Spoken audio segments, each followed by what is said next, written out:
Assalamualaikum Sampurasun. Nih pagi hari ini kita kan tidak kemana-mana, bekerja di rumah. Hari ini kita harus mulai mencuci sendiri. Yang jelas saya harus melindungi baju-baju saya untuk tidak pergi keluar rumah. Ini adalah cara-cara yang harus kita lakukan kalau virus corona tidak ingin terus-menerus menyebar. Semua orang harus punya kesadaran.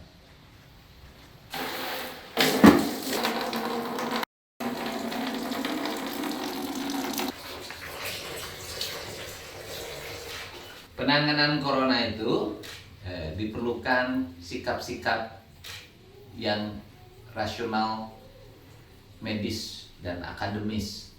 Tidak bisa kita menyikapinya secara serampangan.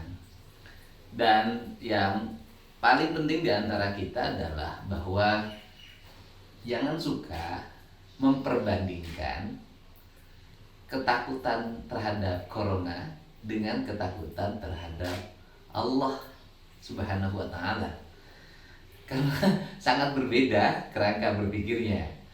Allah itu kan sang pemilik alam semesta, sang arsitek alam semesta, sang pencipta alam semesta, sedangkan corona adalah makhluk ciptaannya.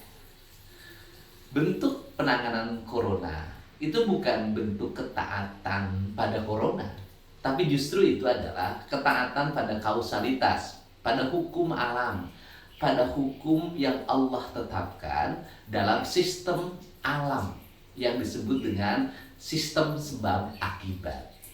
Jadi ketika misalnya harus pakai masker, itu adalah bagian dari kita untuk menghadapi corona dengan mentaati sistem. Ketika kita tinggal di rumah selama 14 hari, itu juga bagian dari kita menghadapi corona. Jadi yang dilarang itu bukan sholat berjamaahnya, yang dilarang itu bukan sholat Jumatnya, yang dilarang itu bukan berkumpul di masjidnya sebenarnya, bukan berjamaahnya.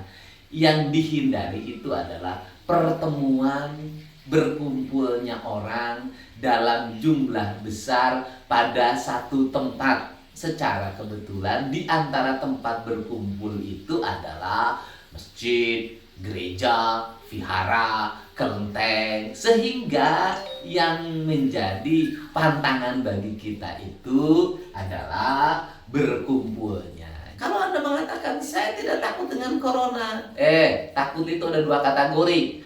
Satu, tidak takut tetapi taat pada sistem.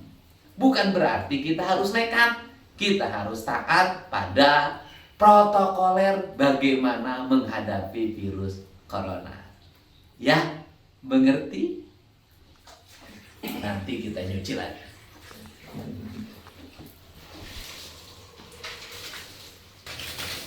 Jadi, menghadapi virus corona itu perlu kesadaran semua pihak. Bersihkan hati kita, ini masalah bangsa. Bangsa Indonesia itu dari dulu mampu menyelesaikan masalahnya sendiri. Kita pernah dijajah Jepang, kita bisa melewatinya. Kita pernah dijajah Belanda, kita bisa melewatinya. Kita dulu pernah krisis, gak punya beras, kita bisa melewatinya. Kita sekarang harus bisa melewati virus corona. Oke?